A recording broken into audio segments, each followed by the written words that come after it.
The dust hangs thick in the heat, coating your throat with every breath.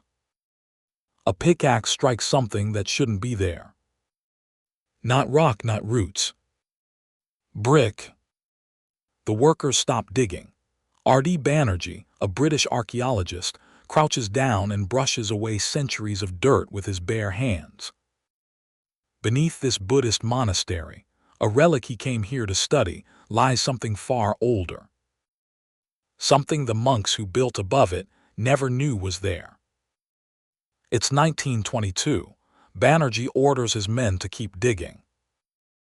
A wall emerges, then another, then a straight line of brick running perfectly level beneath the earth, too straight, too precise, to be anything but built on purpose. Then a street.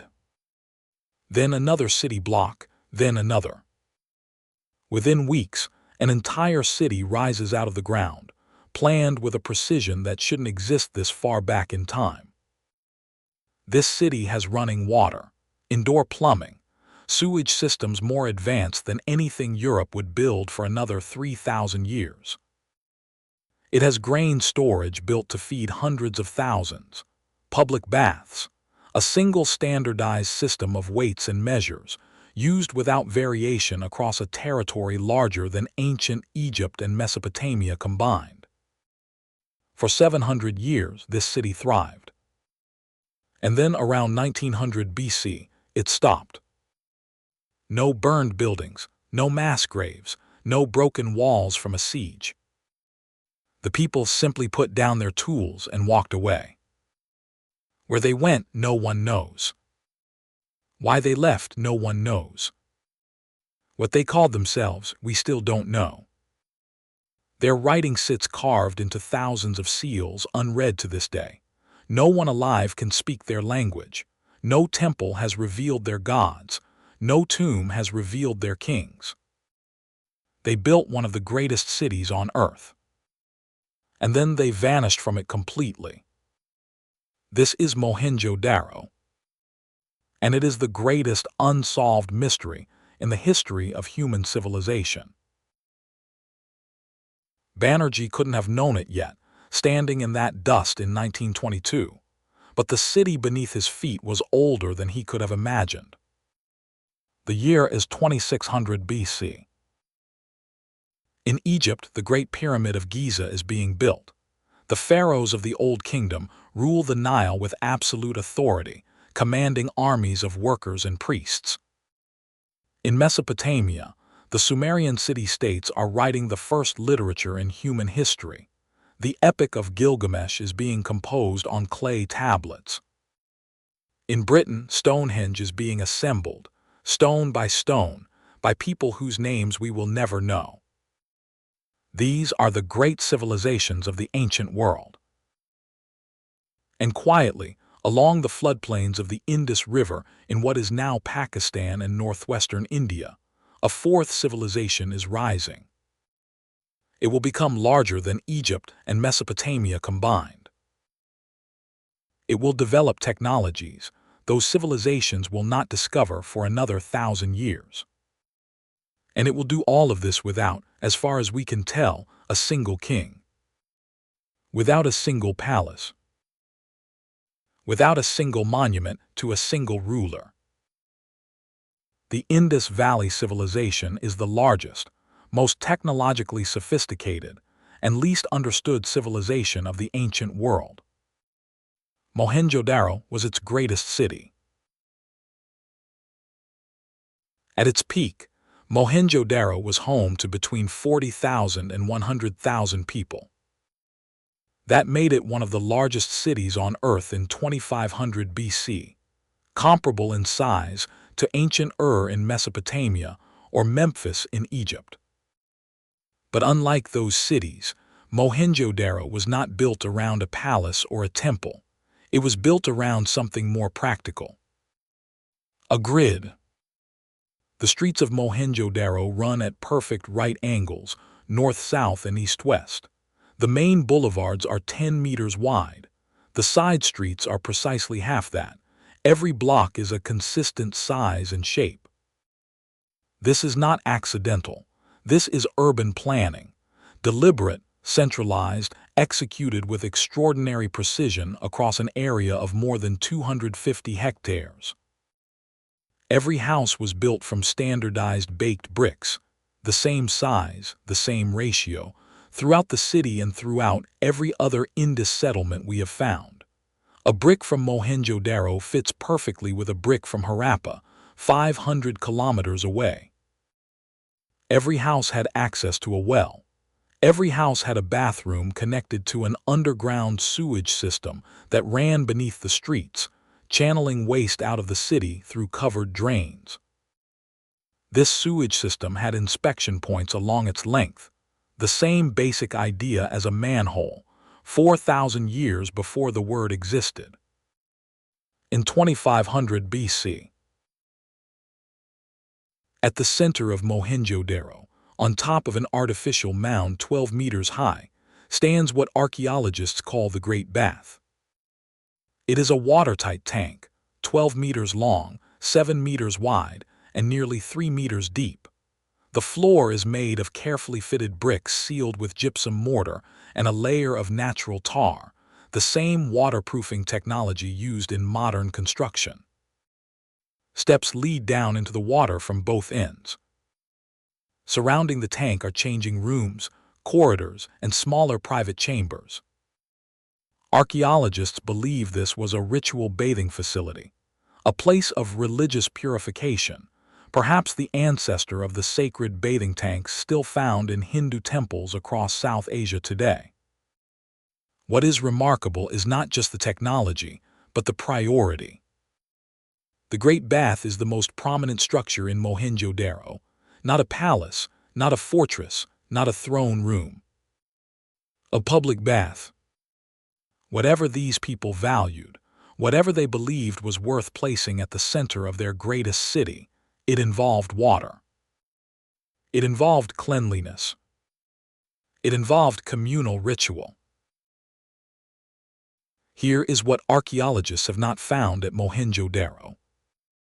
No palace, no building that is significantly larger or more elaborate than the others. No throne, no royal chamber, no seat of power. No weapons caches, no military barracks, no fortifications designed for warfare. No royal tombs, no elaborate burials with gold and servants buried alive, no monuments to individual rulers. No artwork depicting kings, no victory steels, no images of anyone in a position of dominance over others. Every other ancient civilization of this scale, Egypt, Mesopotamia, China, the Aztecs, the Romans, left behind overwhelming evidence of hierarchical power. Kings, emperors, pharaohs, their names carved in stone, their faces cast in gold, their enemies shown kneeling at their feet. The Indus Valley Civilization left nothing like this. This is either the most complete archaeological accident in history, every single piece of evidence for their rulers somehow destroyed or hidden, or something genuinely unusual was happening here. Some archaeologists believe the Indus civilization may have been governed by a council of merchants or priests. Others suggest a theocracy. Others have proposed that the remarkable standardization of bricks, weights, and city planning across the entire civilization indicates a powerful central authority whose nature we simply cannot identify. We do not know. And that not knowing is one of the most interesting facts in all of archaeology. The Indus Valley people had a writing system. We know this because they left it behind, on thousands of small square seals made of soapstone, on pottery, on copper tablets, on ivory. The script has approximately 400 to 700 distinct signs. It is written right to left, and occasionally in a style called boustrophedon, alternating right to left and left to right like an ox plowing a field. And we cannot read a single word of it. This is not for lack of trying. The Indus script has attracted some of the world's most brilliant cryptographers, linguists, and computer scientists. Dozens of proposed decipherments have been published. None has achieved consensus. We don't know what language underlies it. We don't know if it's related to any surviving language family. We don't know if the signs represent sounds, words, or concepts. The seals themselves are extraordinary objects. Most are small, about the size of a postage stamp, and show an animal along with a short inscription. The most common animal is a creature that has no parallel in nature, a bull-like animal with a single horn, facing a mysterious object that may be an incense burner or a ritual offering. What does it say? We don't know. Consider what we know about ancient Egypt because they left readable texts. We know the names of their kings for 3,000 years. We know their prayers, their love poems, their tax records, their medical diagnoses, their myths about creation and death. Consider what we know about Mesopotamia. We have the world's oldest story, the Epic of Gilgamesh, in its original language. We have trade contracts, letters between merchants, the oldest law code in history. Now consider Mohenjo-daro. We have seals. Small, square, stone seals with images of animals and rows of signs we cannot read. If someone tomorrow announced a credible decipherment of the Indus script, if the academic world agreed, it would be one of the most significant moments in the history of archaeology. We would suddenly know their names, their gods, their laws, their stories. We would know why they left. But no credible decipherment has been achieved. The people of Mohenjo-daro spoke to us in a language we have forgotten how to hear. What we do know, from archaeology rather than text, is that the Indus Valley Civilization traded across an extraordinary range. Indus seals and artifacts have been found in Mesopotamia, in ancient Oman, in Afghanistan, and along the Persian Gulf Coast. Mesopotamian texts mention a trading partner called Meluhha, a distant land from which came gold, copper, carnelian beads, exotic woods, and a creature described as a mountain bird that speaks, possibly a parrot. Most archaeologists believe Meluhha was the Indus Valley. The Indus people were not isolated. They were connected to the ancient world's most sophisticated trade networks. They exported manufactured goods, standardized, high-quality goods produced with a precision that suggests industrial-scale workshops. Their carnelian beads, drilled with techniques not replicated until the modern era, have been found as far away as modern-day Iraq. Their standardized weights, precise to a fraction of a gram, were used across the entire civilization, suggesting a common system of commerce that functioned across an enormous territory without, as far as we can tell, a common political authority enforcing it. Hell, the evidence falls silent on this point. In 1927, archaeologists excavating Mohenjo-daro found a small stone sculpture. It shows a bearded man wearing an elaborately decorated robe.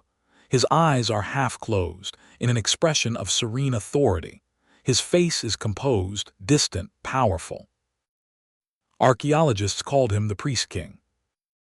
It is a remarkable object, one of the few pieces of Indus art that clearly depicts a human being in a position of dignity and importance.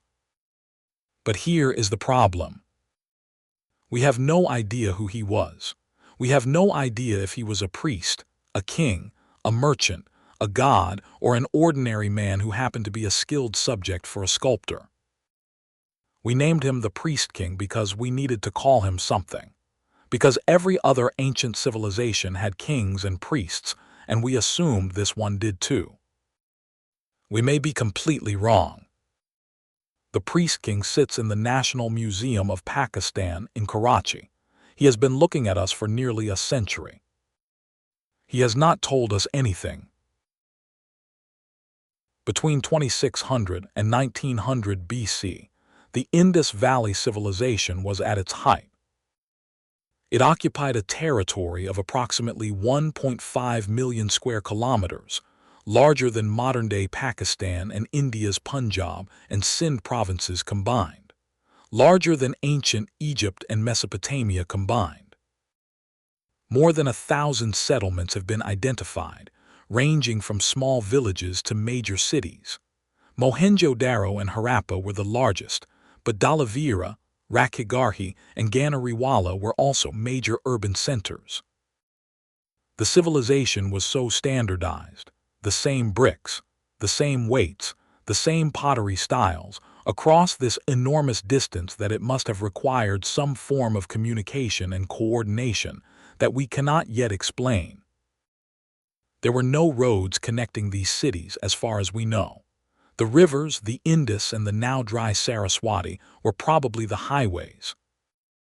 Boats carried goods, people, and information between settlements separated by hundreds of kilometers. At its peak, the Indus Valley Civilization may have been home to 10% of the entire human population of the planet. 10% of all human beings lived in this civilization. And then it began to change. Around 1900 BC, something shifts. The evidence is subtle at first. The great public buildings begin to show signs of neglect. The drainage systems are partially blocked and not repaired. The standardization of pottery and bricks begins to break down.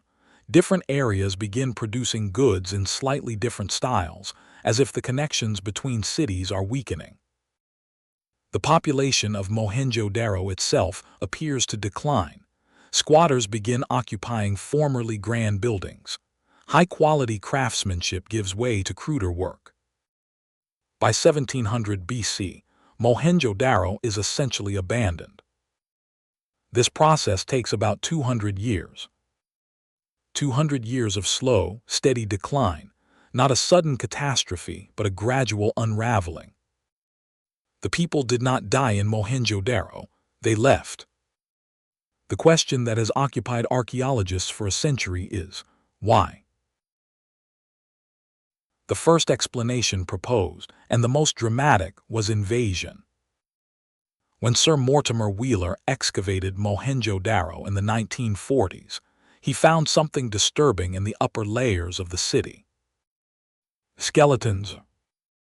37 bodies, scattered across the streets and in the buildings of the late period. Some showed signs of violent death. Some were left unburied. Wheeler connected this to a controversial historical theory, the Aryan invasion. According to this theory, around 1500 BC, a group of nomadic warriors from the Central Asian steppes, speakers of early Sanskrit, ancestors of the people who composed the Rigveda, swept into the Indian subcontinent and destroyed the Indus civilization. Wheeler even suggested that the Rigveda's references to the god Indra destroying forts was a memory of the Aryan conquest of Indus cities. It was a compelling narrative. It was probably wrong. The skeletons at Mohenjo-daro have been re-examined multiple times. They belong to different time periods. They were not killed in a single massacre. The evidence for a violent conquest is weak. And crucially, the Aryan migrations, if they happened, occurred after Mohenjo-daro was already abandoned. The Aryans did not destroy Mohenjo-daro. They arrived after it was already gone. The second theory is geological. Mohenjo-daro was built on the floodplain of the Indus River. This was deliberate. The floods deposited rich silt that made agriculture extraordinarily productive. The civilization was built on flood-fed abundance. But floods are not always friends. Archaeological evidence shows that Mohenjo-daro was flooded repeatedly during its history, perhaps 5 or 6 times. The city was rebuilt after each flood, often raising the foundations higher to stay above the rising water table. By the late period, the water table had risen so dramatically that the lower levels of the city were permanently waterlogged. The foundations of buildings were deteriorating. The underground drainage system was compromised. Some researchers propose that the river itself shifted course, a geological event that would have catastrophically disrupted agriculture, trade, and the city's water supply simultaneously. If the Indus changed its path, Mohenjo-daro would have been stranded, cut off from the water that gave it life. This theory has supporting evidence, but it cannot fully explain why the entire civilization, across its entire territory, declined simultaneously. In 2012, a team of researchers led by geologist Liviu Giason published a study in the Proceedings of the National Academy of Sciences. They had spent years analyzing satellite imagery, sediment cores, and ancient river channels across the Indus Valley region. Their conclusion was striking. Around 2000 BC, the monsoon pattern in South Asia shifted. The summer monsoons that had brought reliable rainfall to the region for thousands of years weakened and retreated eastward. The rivers fed by Himalayan glaciers, the Indus itself, remained powerful. But the rivers fed by monsoon rainfall, particularly the mythological Saraswati River, which may have been a major cultural and agricultural lifeline for the eastern Indus settlements, dried up. The agricultural system that had supported millions of people began to fail. In response, the Indus people did something remarkable. They adapted. They moved. Population shifted eastward and southward, toward the still reliable monsoon rains of the Ganges Plain. The great western cities, Mohenjo-daro, Harappa, were abandoned as people relocated to smaller, more sustainable settlements in the east. This theory, climate adaptation rather than collapse, is currently the most widely accepted explanation among archaeologists. The Indus civilization did not die. It migrated. If the Indus people moved eastward, what happened to them? The honest answer is, no consensus exists. But there are tantalizing clues. The Dravidian languages, spoken today by about 250 million people in southern India, share some structural similarities with what linguists have proposed for the Indus script's underlying language. Some researchers believe the Indus people were Dravidian speakers who were pushed southward by the arriving Indo-Aryan speakers over centuries, a process of gradual migration rather than conquest. If this is true, then the descendants of Mohenjo-daro are still alive. They speak Tamil, Telugu, Kannada, Malayalam. They maintain ancient ritual traditions, including sacred bathing in temple tanks, that may echo practices performed at the Great Bath 4,000 years ago. Other researchers dispute this connection entirely. The truth is, we don't know. The Indus script remains unread. Without written records, we cannot trace the lineage of a people. But somewhere in South Asia today, there may be people who carry in their genes and their culture the memory of Mohenjo-daro. They just don't know it. Every civilization that survives in our memory survives because someone wrote down their name. The Egyptians called themselves Kemet, the Black Land. The Sumerians called their cities by names we can still pronounce. The Greeks left us philosophy, mathematics, and drama in a language that shaped every Western language that followed. The Indus Valley people left us no name for themselves. Not their civilization, not their cities, not their gods. Mohenjo-daro is not what they called it. It is a Sindhi phrase meaning mound of the dead, a name given by the local people who lived near the ruins centuries after the city was abandoned. We named their priest king. We named their great bath. We named their civilization after a river, the Indus, that they may not have called by that name at all. Everything we call them, we invented. They existed for 1,000 years, longer than the entire history of the United States multiplied by 4, and we do not know what they called themselves. This is not a small thing. A civilization without a name in human memory is a civilization that has been, in the most complete sense possible, forgotten. Except for the city. The city is still there. What we do have is remarkable in its own way. The toys. Archaeologists at Mohenjo-daro found clay toys, small carts with wheels that actually turn, whistles shaped like birds, figurines of animals with movable heads attached by string. Children played with these toys 4,000 years ago. The toys are startlingly familiar. A small wheeled cart is a small wheeled cart regardless of what century it was made in. A bird whistle sounds the same in 2500 BC as it does today. The jewelry was extraordinary. Necklaces of carnelian, gold, and shell. Bangles that would not look out of place in a modern jewelry shop. The weights were precise, to a fraction that modern analysts can verify with digital scales. The standardization of goods across the entire civilization suggests a level of coordination and communication that we associate with states and empires, but without the palaces and kings we expect to find. These people were sophisticated, organized, and interconnected. And they chose or were forced to walk away from it all. Mohenjo-daro sits in the Sindh province of modern Pakistan, near the town of Larkana. It was designated a UNESCO World Heritage Site in 1980. And it is slowly being destroyed. Not by looters or war, though both have been problems, by water. The water table in the region has risen dramatically since irrigation projects were built in the 20th century. The ancient bricks, made without the chemical additives of modern construction, are absorbing salt-laden groundwater. The salt crystallizes inside the bricks as the water evaporates, and the crystals expand, fracturing the brick from the inside. Mohenjo-daro is dissolving.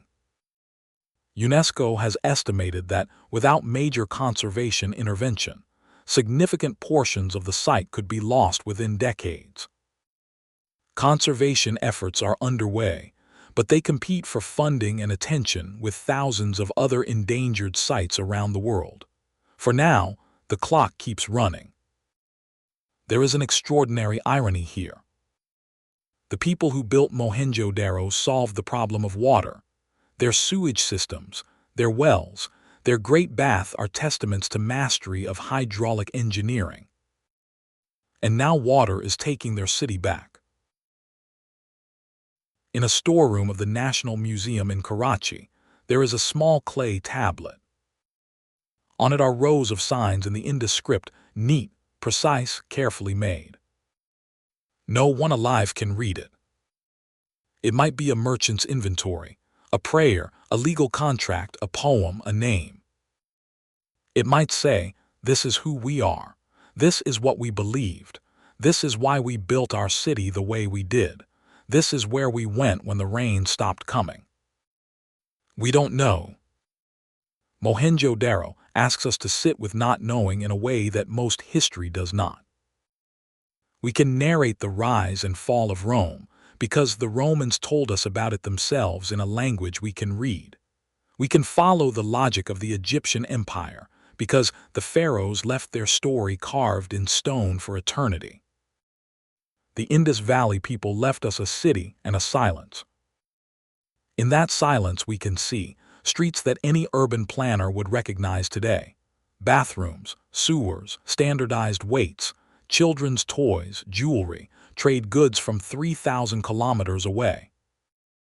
People who solved the practical problems of urban life with a sophistication that took the rest of the world millennia to match.